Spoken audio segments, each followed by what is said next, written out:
ever since Leon Rose has taken over the team, you've obviously, and I think we all have obviously together noticed the new way that they are handling the media. I think that they believe, and I think Jim Dolan believes, that the Knicks have been unfairly criticized in the media about all the mistakes that they have made over the years. Yeah. And to me, it seems like Leon Rose said, you know what, I'm going to come in here and we're going to change our media policy. We're going to do it ever so subtly in the beginning.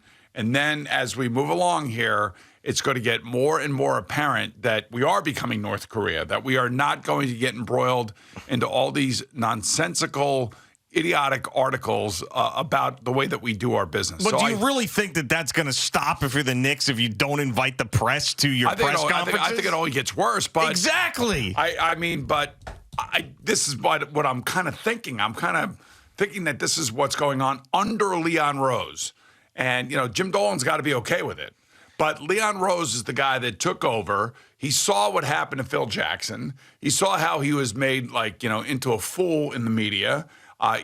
From Frank Isola to, everybody else in between, you and I and everybody who is longtime Knicks fans and have watched this thing up close and personal over the last 20 years have basically made fun of it. And I do honestly believe that he is the guy responsible for this new kind of press protocol. And it doesn't surprise me at all. I mean, we shouldn't be surprised. I'm disappointed. I think the press needs to be there. I think they're the ones. And Bill Pito gets put into a really awkward, weird situation yesterday. Yeah, he's the one who interviews Jalen Brunson, and he's the guy who's got to ask the questions. Now everybody believes that his journalistic credibility is in the toilet because if you don't invite the press and then Bill Pito's the only guy that is interviewing Jalen Brunson, it means that he was probably given the questions to ask, but he's an employee of there, and he's going to do whatever he has to do to be able to keep that job and support his family. So can you really get on all that much? Just like when Mike Breen interviewed Leon Rose. But he has to do it. As much as that annoyed me, and that should not happen, especially after the season that they had, and he needs to sit there and face the music, and we need to hear what Leon Rose that is. We need to hear what Leon Rose is thinking about this past season and what's going to happen in the future. We need to hear that. I could understand what he was running from then. He didn't want to face those critical questions about how bad their year was after a year in the postseason and Julius Randle and everything else. Yesterday, what are you afraid of? There's not anybody out there that was all that upset about the Jalen Brunson signing. If anything, most people liked it. And by the way, the Knicks fan is now forgotten. I mean, I'm one of them. Forgotten about that whole draft night fiasco because we feel like we've got the inside track on Donovan Mitchell. So did you really do this because you didn't want to have to answer questions about Donovan Mitchell? And oh, by the way, how easy is it to dodge those? We're not allowed to talk about a player who's under contract for another team. So that, we're always looking to improve the team in any ways that we can. How many general managers have been in that same exact position where there's trade rumors surrounding a star player in whatever sport, and they find a way to dodge the questions? So why can't the Knicks do that? It just makes them look silly. The only people invited to this press conference are MSG employees? It's ridiculous. It's crazy. But I also think that probably had something to do with, not wanting to field questions about possible tampering and penalties from the NBA. And, what are you doing with Julius Randle? Are you really in on the Donovan Mitchell thing? I think there's still stuff swirling around. Think about Deshaun Watson had an introductory press conference in Cleveland. It's amazing. And he faced the media again after that.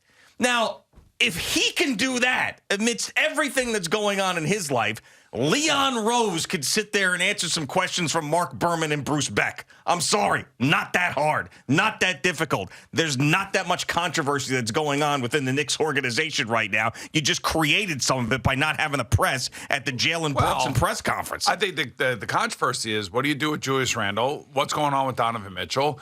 And are you going to get hit with, some sort of fine because of tampering with Jalen Brunson? I mean, those are the real controversial things. But you know how to. Every one of those is an easy answer. Yeah, it should be an easy answer, and they should be required to do it. And what's really surprising to me is that the NBA is allowing this. Yeah, I mean, the NBA. This is a member club of your league. They represent your league. And you should have a responsible media policy that every team should follow, and they should be one of the teams that, just like everybody else, does what they're supposed to do, and that is engage with the press, which is the mouthpiece to your fan base. Mm-hmm. And because guys like I saw, look, even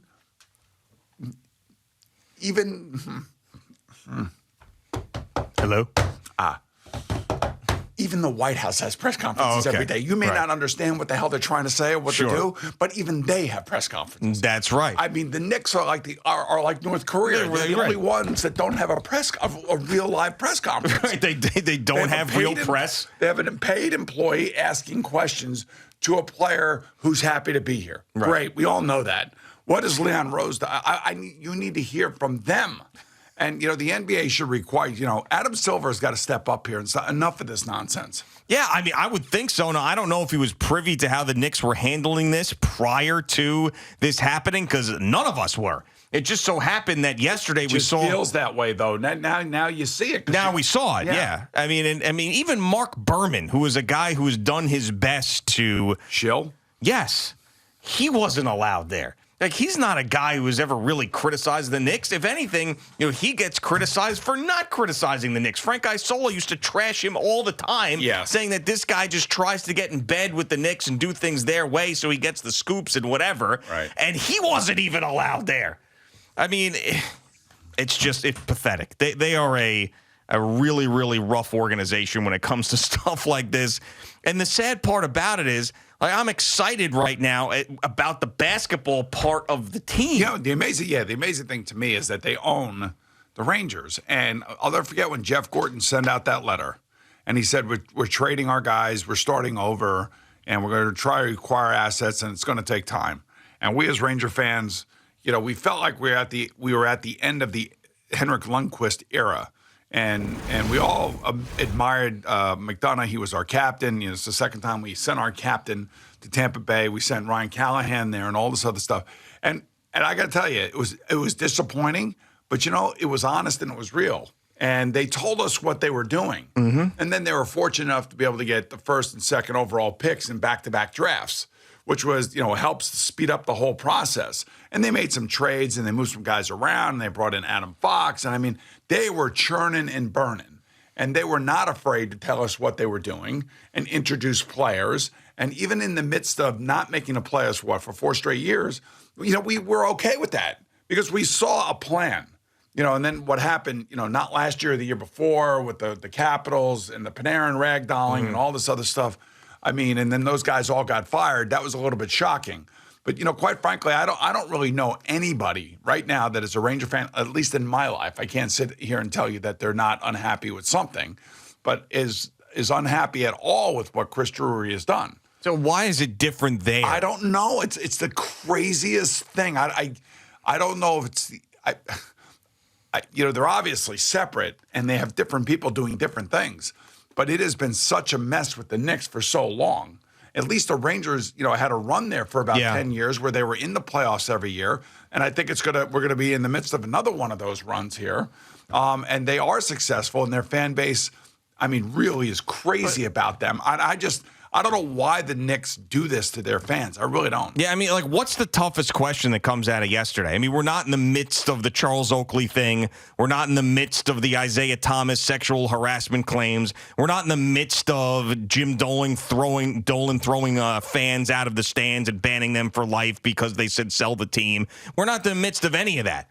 The hardest question yesterday would have been, what's the latest with the Donovan Mitchell trade negotiations? And that would have been the toughest question. I can't talk about a player that's under contract with another team. I'm sorry. Yeah, and then we're here to celebrate Jalen Brunson coming here. Exactly. And we feel like we've got one of the best point guards that was on the market. We targeted him, and we feel really good about signing him. Yeah, and then you want to tell me a Julius Randle question would have been tough. Like, Julius Randle had a really bad year last year. We hear the fan base, and he got on the fan base. He was giving a thumbs down. Is Julius Randle a part of your future? Right. Well, yeah, he's under contract. We appreciate Julius's efforts. A couple of years ago, he was talked about as an all-NBA guy. And right now, Julius is a New York Knick, and we plan on that being the case going forward. So, the NFL has a media policy for every club, for every club. And they have to make, certain coaches available certain times of the year. The GM's got to be available. The head coach is available pretty much every day. Players are available. I mean, everybody's available. And they have to follow through on it. And if they don't follow through on it, they'll get fined. And every team is a part of it. It's part of one of the reasons, look, the NBA is popular. We know that with its fans, and we know mainly because of the players' interaction, not because of the team's interactions. Right. It's always the player stuff on the social media. But, this, to me, Adam Silver has got to show some freaking stones here and say, look, man, you are a member club of the NBA, and you have to follow the media policy, and I'm assuming that they have one, that you have to make your team general manager, your president, who's ever calling the shots, available to the media. You just have to. Yeah. That's part of the engagement to the fan base. I mean, and this fan base, let's face it, has been through hell and back, and they're still there. They're still loyal. They're still excited about this season. It's amazing. And then they just treat them like garbage, and they no way you can't get any answers about anything. Now, I know that they'd be dodging questions if the media was there, but it's just the fact that you're running and hiding. It's just, and you don't speak to anybody, and then you give this little interview to Mike Breen, and Bill Peto's up there with a bunch of questions that I'm sure was written for him by the Knicks executives. It's pathetic. What are you scared of?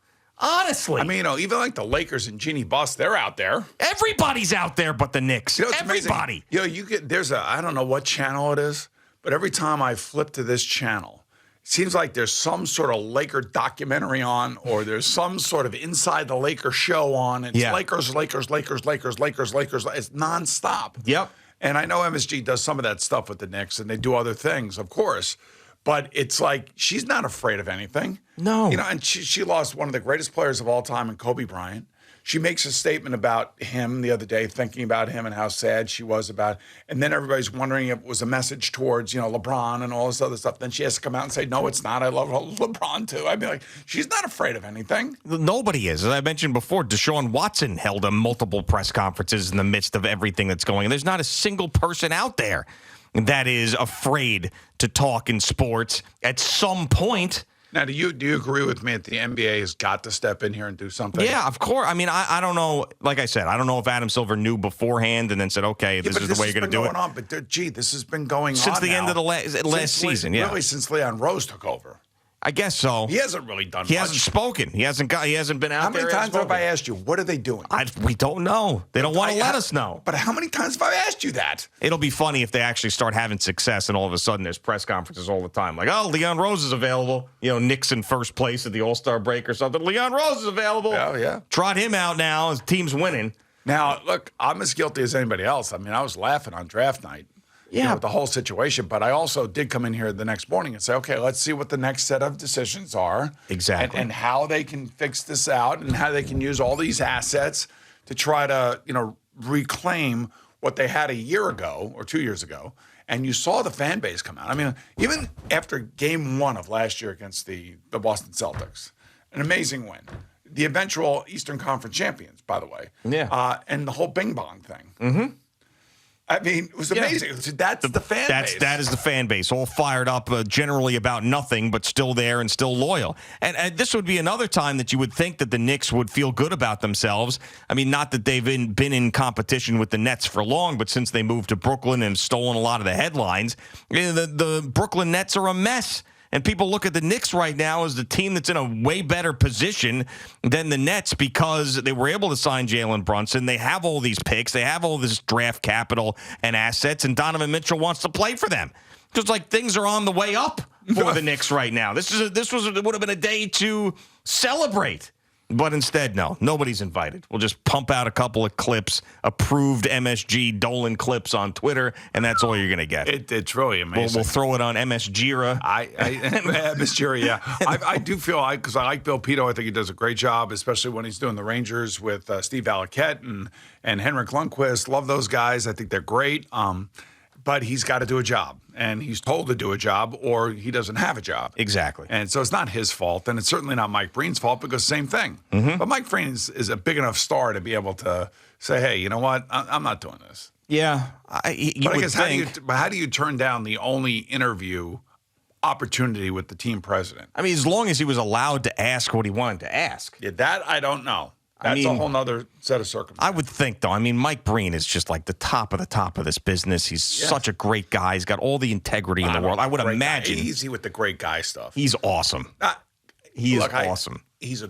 When I ran into him once out east last summer, he could not say enough nice things about you. Oh, my God. Just how's my guy Boomer doing? He's just sucking up. He's just the best. Just sucking up. You know, everybody should be like Boomer. Oh, yeah, right. That's what he was saying to me. Okay, well, we're neighbors. That's probably why he was saying he was saying all these great things. Yeah, but I don't, listen, hey, come on. Let's get real here. Okay, let's get real if you like. I do. I love the guy. He's great. And he was great when he was here with Hymas. And I would Fantastic. I would think that he would have been able to ask any question he wanted. That I don't know. I would hope so. I mean, he would probably not do the interview if he wasn't allowed to do it. Well, I would hope so, too, but the Knicks are the Knicks. The Knicks are the Knicks, and it is what it is. I just, I mean, we saw and we felt the fan base 2 years ago. And we felt that at the beginning of last year, and they still have like a clunky team because of Julius Randle. Yeah. He's just the wrong guy for what I think we all want to see. And they gave him a lot of money. Somebody made the wrong decision. And then because he was unhappy somewhere around the All-Star game, they wanted to get fired. Somebody wanted to have Thibodeau fired. Yeah. Well, right now, though, after all that, I still feel like they're in a pretty decent place. I really do believe that. They should be better now because they do have a veteran that should be able to handle the ball, distribute the ball, not panic with the ball, and not turn the ball over. That's right. And hopefully there's another guy, a 25-year-old all-star who joins the team as well in short order. Thank you for watching. Please like, comment, and subscribe. And don't forget to hit the red bell so you're notified when we have new content.